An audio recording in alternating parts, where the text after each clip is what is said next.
Welcome to Sarat Samvad, an initiative from Border Studies in South Asia. Our guest for today for our Expert Scholar series is Dr. Idil Öztiğ. She is an associate professor at the Department of Political Science and International Relations, Yildiz Technical University, Istanbul. Dr. Idil has made a significant contribution with regard to border security and immigration issues in South Asia. With respect to border studies in South Asia, Dr. Idil published an article titled Pakistan Border Policies and Security Dynamics Along the Pakistan-Afghanistan Border in the Journal of Borderland Studies in 2018. She has also contributed to reputed journals including Government and Opposition, Third World Quarterly, Asian Journal of Political Science, and Cambridge Review of International Affairs. Dr. Idil, thank you for giving us this time. Our first question to you is, what explains your interest in South Asian borders? Well, my interest in Southeast Asian borders dates back to my PhD years. During that period, I was interested in the dynamics of border violence. There's a variation with respect to the way states design their borders. And I asked the question of why some states adopt shoot-to-kill policies at their borders against illegal border crossers, while other states resort to less deadly methods such as building fences, conducting joint operations, militarization, and so on and so forth. I underline that these strategies are not peaceful. The very exclusion of people through fences or pushback policies lead to sufferings of people and may lead to deadly incidents, but I limited my analysis to shoot-to-kill policies. So I analyzed Indian border control strategy at its Bangladeshi border as an illustrative case of a shoot-to-kill policy. Since 2000, Indian Border Security Force has killed more than 1,000 Bangladeshi citizens. Border Security Force of India justifies these killings by claiming that those who were killed were terrorists, but human rights reports show that they were either illegal immigrants or cattle rustlers. Most of them were unarmed civilians. So the acts of border security force do not constitute self-defense. Illegal immigration is a huge problem in India. Since the establishment of Bangladesh in 1971, India has received a massive influx of Bangladeshi people. Bangladesh is one of the poorest countries in Southeast Asia, and scarcity of resources, rapid population growth push Bangladeshi people to cross the border to find new opportunities in India. It is estimated that more than 15 million Bangladeshi people live in India, and Indian policymakers portray illegal immigration as a threat to Indian economy and society. They argue that Bangladeshi people take away the jobs of Indian citizens. So there are two types of shoot-to-kill policies. The first type of a shoot-to-kill policy starts with a shoot-to-kill order. That is, state authorities give direction to border agents to shoot illegal border crossers. But there is another type of shoot-to-kill policy. It starts at the local level, and then it is elevated to the central level with the tacit approval of state authorities. Indian border control strategy falls under the second type of shoot-to-kill policy. So its shoot-to-kill practices started at the local level, but policymakers turned a blind eye to human sufferings at the border. I analyzed political discourse of Indian policymakers and saw that illegal immigration is viewed in terms of infiltration. The norm of the right to life is not mentioned in the discussion of border security strategies, and statements such as no tolerance should be shown towards illegal border crossers are made. So political discourse explains why Indian policymakers have turned a blind eye to human sufferings at the border. But we should note that border killings are not one-sided. Bangladeshi border agents also apply shoot-to-kill practices against Indian citizens who try to evade border control. But in recent years, both countries have started to cooperate more to tackle illegal border crossings. They established joint consultative commission at the level of foreign ministries, and they cooperate to solve their border-related problems. And with the increase in GDP per capita in Bangladesh, illegal immigration to India might decrease, but both states should cooperate more to develop humanitarian border control strategies. I have a recent co-authored study forthcoming in territory politics and governance. And in this study, we limited our analysis to authoritarian states. We compared the borders of 58 authoritarian states located in Southeast Asia, the Middle East, and Africa, and argued that border control strategies are related to domestic politics. That is, authoritarian states that routinely apply violence in dealing with domestic political conflicts are more likely to apply shoot-to-kill policies against illegal border crosses.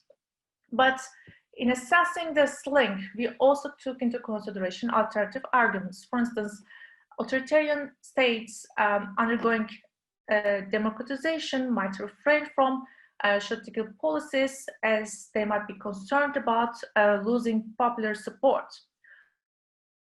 Also, states that ratified refugee convention might rule out shoot-to-kill policies in order not to put the lives of refugees at risk. Military regimes might be more likely to adopt shoot-to-kill policies at their borders as compared to non-military regimes, because military regimes are found to be more likely to apply violence against their domestic political opponents.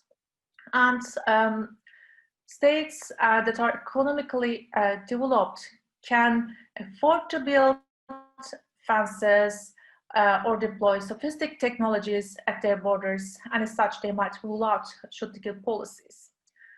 States that have lengthy borders might find it difficult to build fences along their borders, and they might apply shoot-to-kill policies to deter potential illegal border crosses. But we found no statistically significant relationship between these factors and shoot-to-kill policies. We found that states that routinely apply violence within their borders are more likely to apply violence at their borders. Thank you, Dr. Idil. That was really insightful answer. Our next question is, Afghanistan rejects the legality of the Durand Line. What do you think is needed to resolve this highly polarized issue of Durand Line? Do you think, if resolved, will aid in tackling the border problems between Pakistan and Afghanistan? The Durand Agreement was signed between Britain and Afghanistan in 1893. Since then, Afghanistan recognized the Durand Line in a number of agreements signed with Britain. But initially, the Afghan Emir was reluctant to sign the agreements because during that period, Afghanistan was under the influence of both Russia and Britain. But Britain was no longer interested in bringing India under its direct rule after the First Anglo-Afghan War. But Russia was interested in invading Afghanistan. So concerned about possible Russian invasion of Afghanistan, the Afghan Emir brought down to pressure of Britain to sign a border agreement. But while Britain was preparing to leave British India, Afghanistan demanded a revision to the agreement, claiming that the Afghan Emir at that time, Abdul Rahman Khan, was pressured into signing the agreement. But Britain rejected that proposal. When Pakistan was established in 1947, Afghanistan again demanded a revision to the agreement, argued that Pakistan emerged due to the partition of India. But Pakistan claimed the validity of the Durand Agreement by claiming that she inherited British India's rights.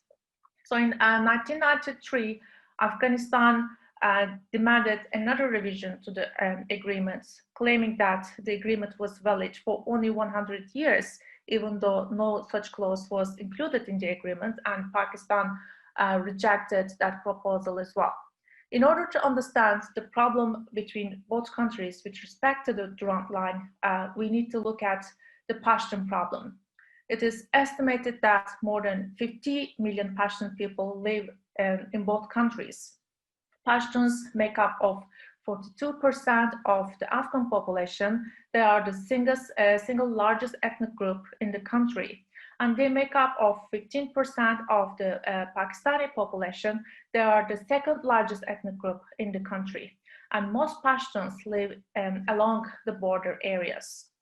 So Afghans claim that the Durand line does not reflect geography, culture, history of Afghanistan. With the Durand Agreement, Afghanistan lost its Balochistan province. As such, it lost its access to the Arabian Sea. So when Pakistan was established, it supported the creation of independent Pashtunistan, and it rejected Pakistan's entry into the United Nations. And after the creation of Pakistan, Afghanistan continued to support Baloch and Pashtun nationalism inside Pakistan. So still today, Pakistan is concerned that Afghanistan is trying to carve out an independent Pashtunistan out of Pakistan. Since Pakistan went through a territorial loss in 1971 with the creation of Bangladesh, it does not want to go through another territorial loss again. Another concern for Pakistan is the rising Pashtun nationalism in the country. Pashtun nationalism increased after the Taliban came to power in 1996. It was molded into Islamism. Even though the Taliban did not play the Pashtun card and did not meddle into affairs of Pakistan, rising Pashtun nationalism in Afghanistan had huge impact on Pashtuns living in Pakistan. When the Taliban was toppled in 2001, many Taliban fighters crossed the border and they took shelter in tribal areas along the Afghanistan and Pakistan border.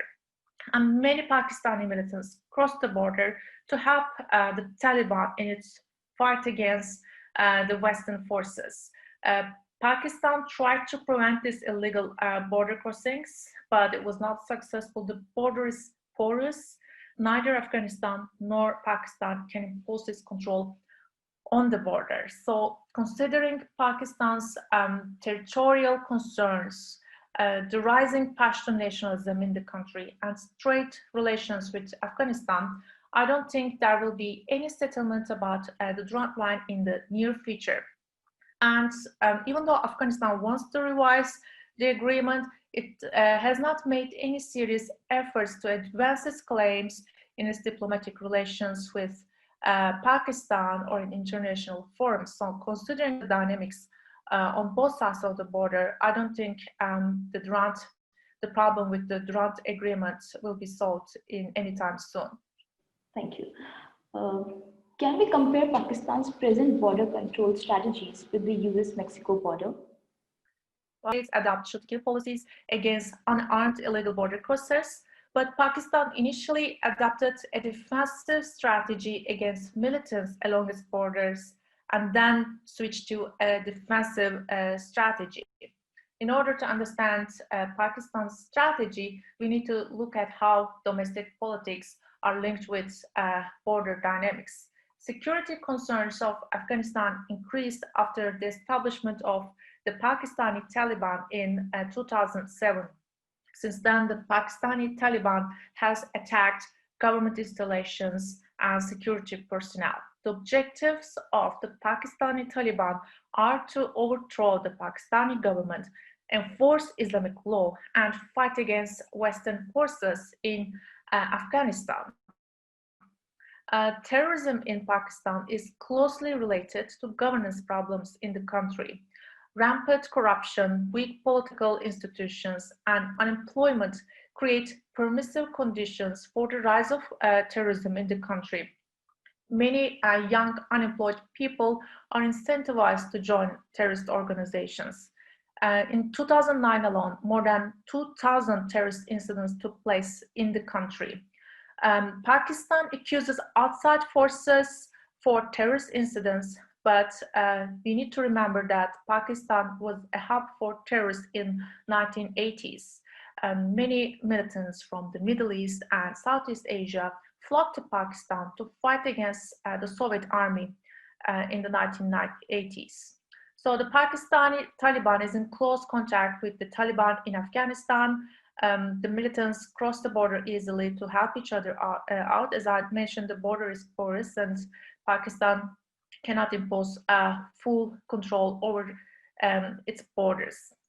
But until 2014, with the exception of fight between the Pakistani military and the Pakistani Taliban in 2009, Pakistan followed a peace through dialogue strategy. It opted to negotiate with tribal leaders and militants of the Pakistani Taliban because violence breeds more violence.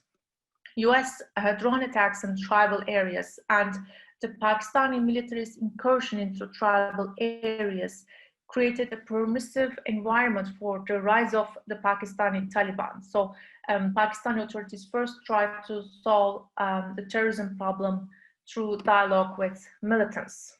In line with this defensive strategy, Pakistan adopted a defensive strategy at its border with Pakistan. Between 2007 and 2009, it constructed border fences, but Afghanistan resented these fencing activities because fences reinforced the Durand line, and Afghan authorities also claimed that fences divide families on both sides of the border. So some Afghan border agents attacked these fences and strained bilateral relations.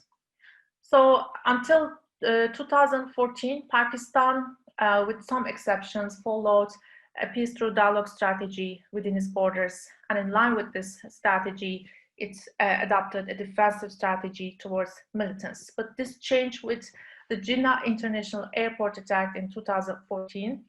After this attack, Pakistani authorities started to crack down on militants. After that, some militants escaped to Afghanistan. Some of them joined ISIS.